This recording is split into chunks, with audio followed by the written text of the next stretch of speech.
அத்தியாயம் 13. திருமுக்கூடல். சில வினாடிகளுக்கு முன்பு இதயகுமாரன் அந்த பருவச் சிலையாளின் இரு தோள்களையும் இறுக பிடித்த காரணத்தால் கனிந்துவிட்ட இதயத்துடன் இருந்த கண்ணழகியின் கண்களுடன் சோழ நாட்டு வாலிபன் கண்கள் கலந்த போது காதல் உதயமாகி இருந்தால் இரு ஜோடி கண்களிலும் கனவு விரிந்திருக்கும், கைகள் இணைந்திருக்கும், மனங்கள் குலைந்திருக்கும். ஆனால் கண்கள் கலந்த காரணம் மாரவேல் வீசிய விசித்திர கணையாய் இருந்ததால் காதலுக்கு பதில் வியப்பும் அதிர்ச்சியுமே இருவர் உள்ளங்களிலும் உருவெடுத்திருந்ததன் விளைவாக விசித்திரம், நம்ப முடியவில்லை என்று கண்ணழகி சொற்களை உதிர்த்தாள். இதயகுமாரன் எண்ணங்கள் ஓடின பல திசைகளில். மாரவேல் முதலில் கலைஞனாகவும் பிறகு அரசியல்வாதியாகவும் உணர்ந்த சோழ நாட்டு வாலிபன் இளையவேலிடம் அவர் காட்டிய பரிவைக் கண்டு வியந்தான். தன்னை கொல்ல முயன்றவனை கொன்றுவிட்டதாக எண்ணி ஓடிவிட்டவனை, அதுவும் வயோதிகனை முறைகேடாக முதுகில் குத்திய அயோக்கியனை கொல்ல வேண்டாம் என்று அவர் இறைஞ்சிய போது வியப்படைந்த இதயகுமாரன் காரணத்தை அவர் விளக்கிய போது சில வினாடிகள் கற்சிலையாகவே ஆகிவிட்டான். அவன் என் பேரன் என்று மெல்ல கூறிய மாரவேல் இதழ்களில் புன்முறுவலும் படர்ந்தது, துயரமும் துளிர்த்தது. இதை கேட்ட சோழ நாட்டு வாலிபன் பேசவில்லை ஏதும். மாரவேலை உற்று பார்த்த அவன் கண்களில் அவர் ஒருவேளை பிதற்றுகிறாரோ என்ற சந்தேகம் இருந்தது. ஆகவே கையில் இருந்த மோகன சிலையை அவர் மஞ்சத்தில் அவர் பக்கத்தில் வைத்துவிட்டு அவரை நோக்கி நன்றாக குனிந்தான். பேரன் படைத்தலைவனாயிருக்கும் நகரத்தில் நீங்கள் நிலவரையில் வாழ வேண்டிய அவசியம் என்ன என்று வினவினான் இதயகுமாரன். அந்த கதை வெளிப்பட காலம் இருக்கிறது. அது என் வாயிலிருந்து வந்த மறுகணம் நான் உயிருடன் இருக்க மாட்டேன். ஆகையால் அதை பற்றி இப்பொழுது கேட்காதே என்ற மாரவேல் மெல்ல கண்களை மூடினார் 2 வினாடிகள். அந்த 2 வினாடிகளில் அவர் முகத்தில் துன்பத்தின் சாயை பெரிதும் விரிந்தது. உதடுகள் ஏதோ முணுமுணுத்தன. பிறகு அவரே கண்விழித்து, சீக்கிரம் போ, நிற்காதே என்றார் இதயகுமாரனை நோக்கி. இதயகுமாரன் அதற்கு மேல் அவரை ஏதும் கேட்பதில் பயனில்லை என்பதை புரிந்து கொண்டதால் அவர் படுத்திருந்த மஞ்சத்திலிருந்து எழுந்தான். அங்கு பக்கத்தில் வைத்திருந்த மோகன சிலையை எடுத்து அரசகுமாரியின் கைகளில் திணித்து, இதை சோழ மன்னரிடம் கொடுத்து விடுங்கள் அரசகுமாரி என்று மிகுந்த மரியாதையுடன் சொன்னான். அவன் மரியாதை சொற்கள் அவள் இதழ்களில் புன்முறுவலை வரவழைத்தன. தன் தோளை பிடித்து இறுக்கி நெறித்த போது அந்த மரியாதை எங்கி போயிற்று என்று எண்ணினாள் அரசகுமாரி. சாதாரண சமயமாயிருந்தால் இதயகுமாரன் அந்த புன்முறுவலை கவனித்திருப்பான், அதனால் பரவசமும் அடைந்திருப்பான். ஆனால் மனம் மாரவேலின் ரகசியத்திலும் அவரிட்ட கட்டளையிலும் திளைத்திருக்கவே அவன் இளவரசியை கவனிக்காமல் மாரவேலை மீண்டும் நோக்கி, இன்னும் ஒரு விஷயம் தாங்கள் கூற முடியுமா என்று வினவினான்.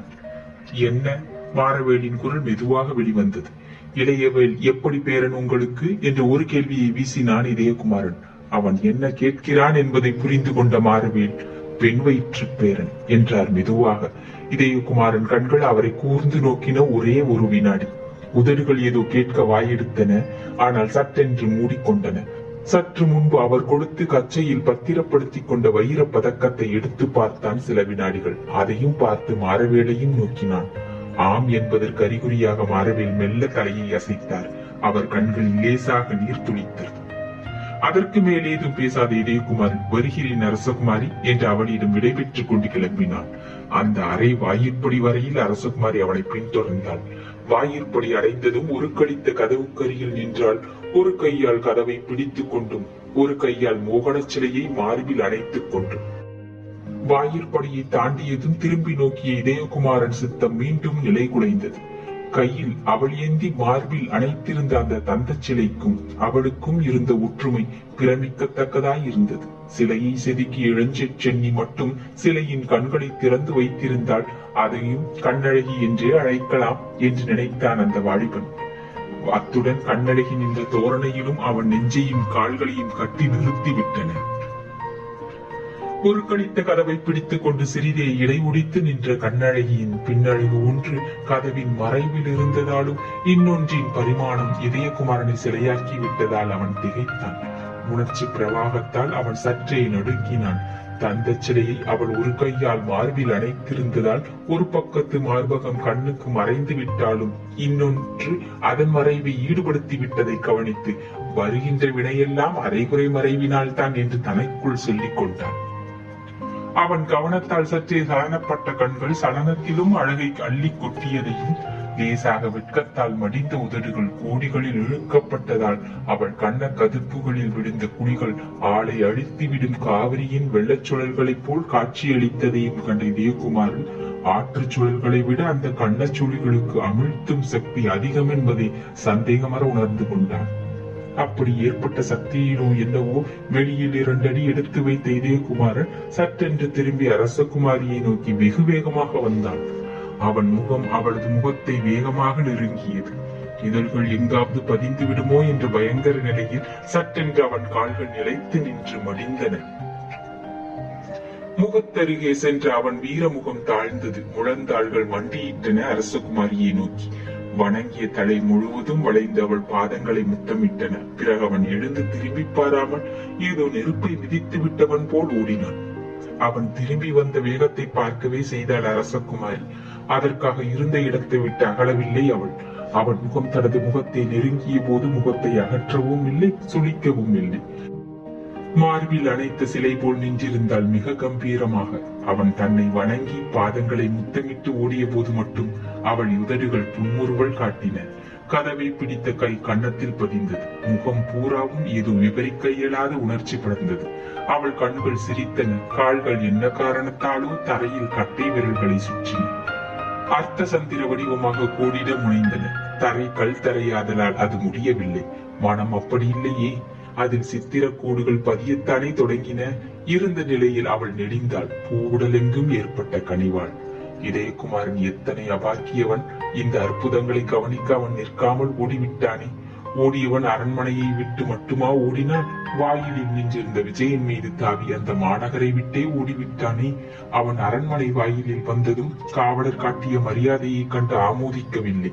வீதிகளில் அவன் புறவி வேகத்தை கண்டு வியந்த மக்கள் ஆங்காங்கு சிதறியதையும் கவனித்தான் இல்லை.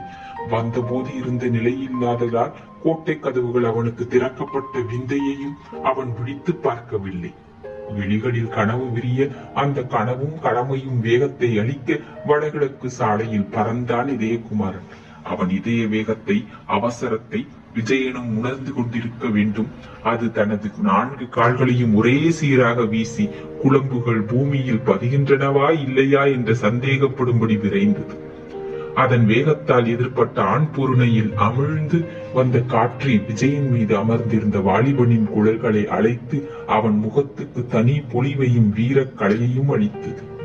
இப்படி இடைவிடாமலும் எங்கும் நிற்காமலும் முக்கூடலை நோக்கி பறந்த இதயகுமாரன் விடுவதற்கு 1 ஜாமம் இருக்கும் போது அந்த நகரத்தின் எல்லையை அடைந்து விட்டான். 3 நதிகள் இணைவதாலேயே சங்ககாலம் முதல் புகழ்பெற்ற புண்ணிய பூமியான திருமுக்கூடலின் அழகிய விளக்குகள் அவன் வரும் வேகத்தை கண்டு அஞ்சுவன போல சுடர்களில் சலனத்தை காட்டின. ஆனால் பூங்கொத்துகளுடன் அதன் வாயிலை காத்து நின்ற மரவள்ளி மரங்கள் அவனை கிளைகளை ஆட்டி வரவேற்றன. அம்மரங்களை அடைந்ததும் மகிழ மரங்கள் சின்னஞ்சிறு மலர்களை அவன் தலைமீது உதிர்த்து ஆனந்தத்தை காட்டின. அந்த மரங்களை தாண்டியதும் நகரத்துக்குள் செல்ல முயன்ற அவனை யாரும் தடை செய்யவில்லை. நகர பிரவேச வாயிலில் இருந்த சில வீரர்கள் அவன் செல்ல வேண்டிய இடத்தை விசாரித்தனர். சேரர் பெருமான் மாளிகைக்கு செல்லுவதாக அவன் அறிவித்ததும் வணங்கி வழிவிட்டனர். அவர்கள் காட்டிய மரியாதையும் வரவேற்பும் பெரும் விந்தையாய் இருந்தது இதயகுமாரனுக்கு. சில நாளிகை தூரத்தில் இருக்கும் வஞ்சி கைமாறியது இங்கிருப்பவர்களுக்கு தெரியாமலா இருக்கும் என்று வியப்புடன் தன்னை கேட்டுக் கொண்டான். அந்த வியப்பின் விளைவாக சிறிது அசிரத்தையுடன் அரச வீதியை நோக்கி விஜயனை மெல்ல நடக்க விட்ட இதயகுமாரன் மன்னரை பார்ப்பதற்கு அது நேரமல்லவென்று கருதியதால் அரசு வீதியில் தங்கவும் இளையவேலின் இருப்பிடத்தை அறியவும் தீர்மானித்து இங்கு விருந்தினர் மாளிகை எது என்று விசாரித்தான் எதிரே வந்த ஒரு காவலனை நோக்கி. அரச வீதியில் அப்படி மாளிகை எதுவும் கிடையாது, அடுத்த வீதியில் இருக்கிறது என்று கூறி அதற்கு செல்லும் வழியையும் சுட்டிக்காட்டினான் காவலன். தலை அசைப்பினாலேயே காவலனுக்கு நன்றி தெரிவித்த இதயகுமாரனை நோக்கிய காவலன், இப்படி வாருங்கள், நானே வழிகாட்டுகிறேன் என்று சொல்லி புறவிக்கு முன்னே நடந்தான். அவனை பின்பற்றி சென்ற விஜயன் அடுத்த தெருவுக்கு வந்து சில வீடுகளை தாண்டியதும் சட்டென்று நின்று நகர மறுத்தது. ஆகவே அதை விட்டு இறங்கிய இதயகுமாரன் அந்த காவலனை பின்தொடர்ந்தான். விருந்தினர் மாளிகையை அடைந்ததும் இதுதான் நீங்கள் தங்க வேண்டிய இடம் என்று கூறிவிட்டு வந்த வழியே திரும்ப முயன்றான் காவலன். இன்னும் ஒரு உதவி என்று கேட்டு அவனை நிறுத்தினான் இதயகுமாரன். காவலன் திரும்பி வந்து என்ன வேண்டும் என்று வினவினான். இந்த கதவை தட்ட வேண்டும் என்றான். உங்களால் தட்ட முடியாதா? முடியும். பின் தட்டுவதற்கென்ன? உள்ளிருப்பவர்களுக்கு என்னை தெரியாது. இங்கு எவருக்கும் மரியாதை ஒன்றுதான், தட்டுங்கள். மரியாதை உங்களுக்கு நடக்கட்டும் முதலில் என்று கூறி இதயகுமாரன் அவனுக்கு பின்னால் வந்து தயவு செய்யுங்கள் என்று கூறி தனது குருவாளையும் அவன் முதுகில் லேசாக அழுத்தினான். காவலன் முகத்தில் கிளி படர்ந்தது. வேறு வழியின்றி கதவை தட்டினான். கதவு திறந்தது மெதுவாக. உள்ளே போ என்று காதில் ரகசியம் சொன்னான் இதயகுமாரன். வேறு வழியின்றி காவலன் உள்ளே நுழைந்தான். நுழைந்ததும் பெரிதாக கூவினான், விளக்கு எங்கே என்று. மாளிகையில் அந்தகாரம் சூழ்ந்து கிடந்தது. காவலனை பின்பற்றி இதயகுமாரன் நுழைந்ததும் அவன் இடையில் இருந்த வாளை யாரோ சரையலென உருவி விட்டார்கள். குருவாளை பிடித்த கையையும் ஒரு இரும்பு கரம் பிடித்தது. பேசாமல் நட, உனக்கு ஆபத்து எதுவும் இல்லை என்ற குரல் அவன் காதுக்கருகில் ஒலித்தது. சேரர் வரவேற்பு விசித்திரமாயிருக்கிறது என்றான் இதயகுமாரன் லேசாக நகைத்து. உள்ளே சென்றதும் இன்னும் சில விசித்திரங்களை காணலாம் என்றது அந்த குரல். அத்தியாயம் 13 நிறைவுற்றது. நன்றி, வணக்கம்.